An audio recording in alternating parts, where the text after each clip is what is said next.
Salut, c'est moi Marc. Aujourd'hui, je vais vous parler un peu de Voltaire. Voltaire est un poète, écrivain, dramaturge, historien et philosophe français, né à Paris en 1694 sous le nom de François-Marie Arouet et décédé en 1778. Auteur de lettres philosophiques et de Candide ou l'optimisme, c'est aussi un grand humaniste qui s'est battu toute sa vie contre le fanatisme religieux et la liberté d'opinion. Oedipe marque le début de son succès littéraire. Il connaît aussi le succès avec ses pièces Brutus, Zaïre et sa pièce Irène. Pour son combat pour la liberté d'opinion et contre les injustices sociales, Voltaire est considéré comme l'un des annonciateurs de la Révolution française.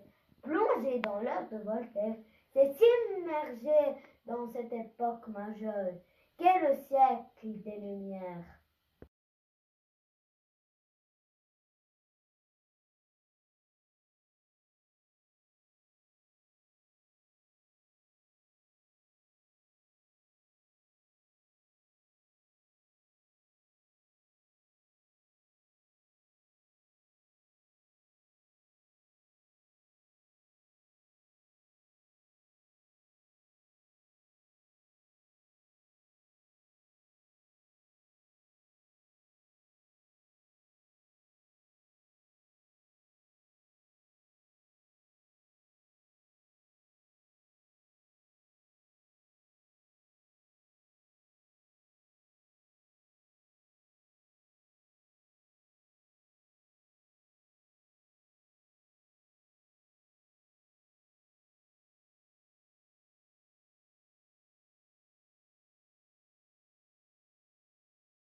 Auteur de recueils de poèmes, parmi lesquels Paroles 1946, il devient un poète populaire grâce à son langage familier et à ses jeux sur les mots.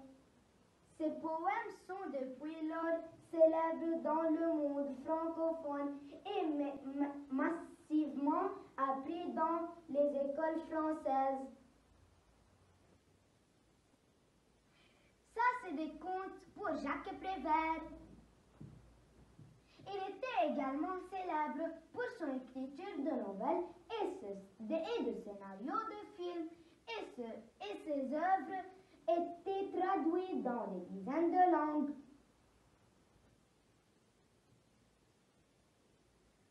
Ça, c'est encore de contes pour Jacques Prévert. Il a également réalisé de nombreux collages sonores à partir des années 1940.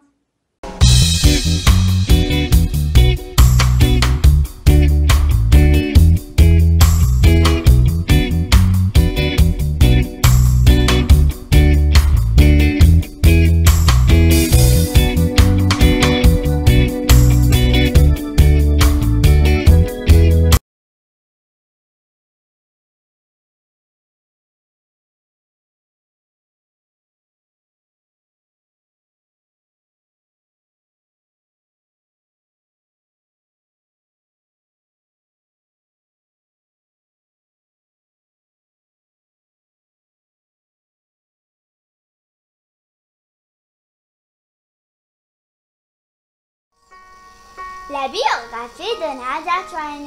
Sa nationalité étant libanaise, elle est née à Barclay le 8/7/1935 et morte à Beyrouth le 20/6/1983. Puisque son père était un écrivain de religion druze et sa mère était une Française, elle se réclamait alors des deux cultures.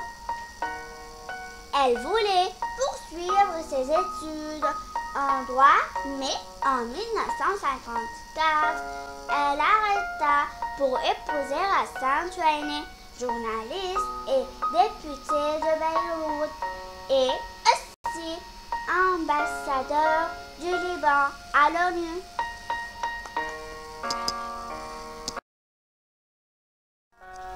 Nadia Twain avait 2 garçons et une fille. Je Brown qu'on connaît journaliste assassiné le 12 décembre 2005 à Beyrouth, Mekram mort en accident de voiture et Neila qui était morte à 7 ans à cause d'un cancer. En 1965, Nadia Twain était elle aussi atteinte d'un cancer. En 1967, elle devient rédactrice du journal Le Jour, qui est un journal libanais de langue française. Elle collabore à plusieurs publications.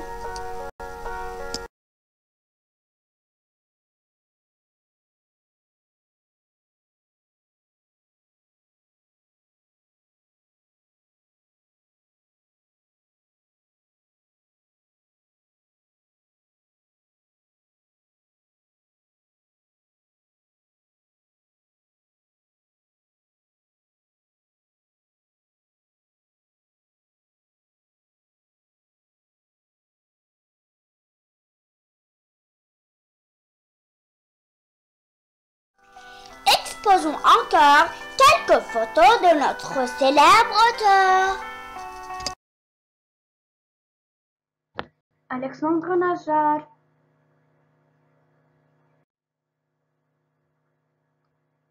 Alexandre Najjar est un écrivain libanais d'expression française, né à Beyrouth le 5 février 1967. Il est aussi avocat et a été nommé officier dans l'ordre des arts et des lettres. Il obtient la médaille d'or de la Renaissance française et le Grand Prix de la francophonie de l'Académie française en 2020.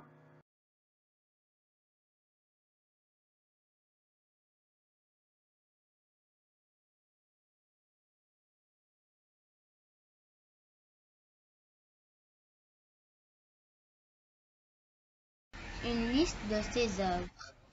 En 2005, le roman de Beyrouth. En 2006, Le silence du ténor.